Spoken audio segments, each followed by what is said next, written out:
Hey guys, it's Hafsa Slayman, and I absolutely love medical pickup lines. Not that I want to see any weird messages in my Instagram inbox.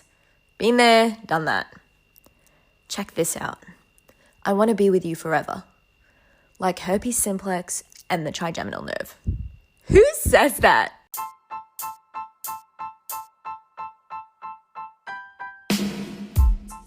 Alright, so I've got this friend who recently got Tinder. An absolutely beautiful, stunning, intelligent woman. And just like the rest of us single Pringles, she either did not find her match made in heaven at med school or felt like the med-cest wasn't for her. And I heard all about it. How there aren't too many people to choose from, or they're too young, or just a no. So I was like, you know what? Why don't you just get Tinder or Bumble? I'm not picky. I was just joking, of course, because what med student has time for Tinder? None. That's the right answer. Don't let anyone tell you otherwise. Tinder? Not for me. Just not that kind of gal. So you can imagine how the whole process of making a Tinder profile to getting my friend online was super entertaining. Also, probably because I'm like the queen of procrastination at the moment. So that was the first time I saw the whole thing happen. I could have probably gone on YouTube and YouTubed it, but it's more fun when it's someone you know. Also, I had a lot more to say in the process. I proudly picked the winning picture that got all the boys to the yard. Then the swiping began. If you're familiar with Candy Crush, you know how addicting it gets. I mean, I got to level 430 and then forced myself to delete it because literally, if I ever got unlimited lives, I would play it non-stop. And like, let's be real now. How many successful people do you know who have Candy Crush? None. At least none that I've heard of. So yeah. But Tinder is like a different level of addicting. The swiping process is just out of this world.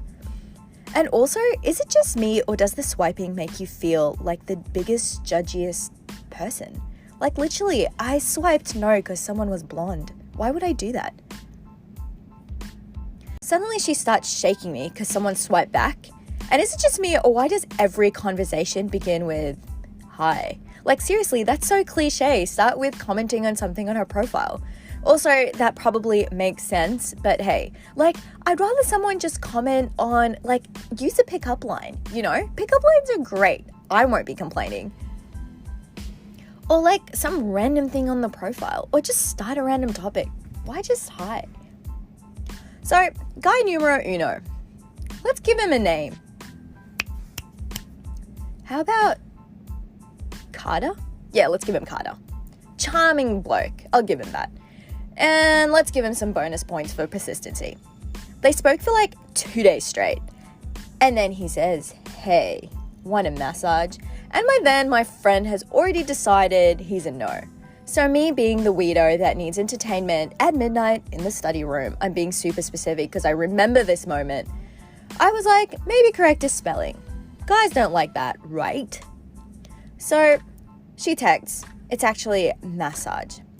He's like, yeah, I'll give you a full body one, upper and lower, whatever you like. I'm reading this whole thing and I'm like, toes freak people out, right? All right. She asks him, even toes? He's like, yeah, even toes. And she's like, Hafsa, what do I do? And I'm like, oh, just tell him you have a foot ulcer or like a fungal infection. I mean, I'd massage that with gloves on, so it's not that bad. And like, it's common, right? Fungal infection, athlete foots, super common. And her response was, my face is on this profile. I don't want to be known as that chick with the fungal infection. So I'm just like, all right, just tell him you've got gout. And let me tell you, like that was the first thing that popped in my head. So clearly I'm either revising right or I'm revising incorrectly because I should be revising in front of Tinder. She looks at me like, really? And I'm like, well, it's either that or fungal infection. And I feel like I wouldn't have come up with something as good in my pre-med days. Anyway, Carter was amazing. The next day he's like, oh, so you have high uric acid levels.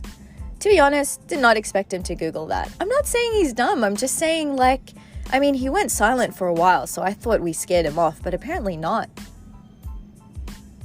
Look, this friend of mine, she's a much better flirt than me, any day.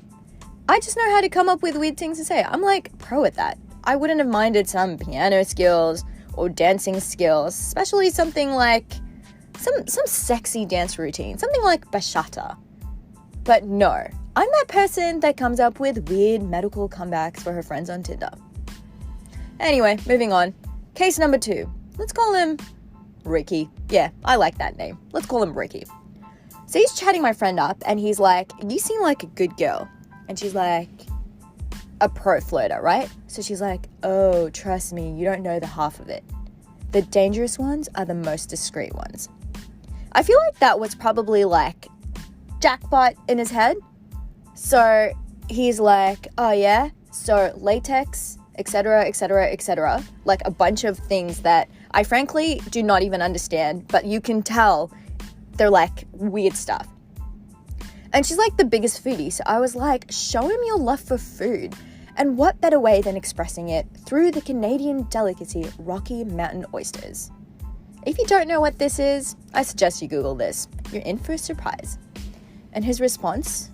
Yeah, totally into that. Who says that? Like seriously, who says that? I feel like I got creeped out more than like putting them off of her profile.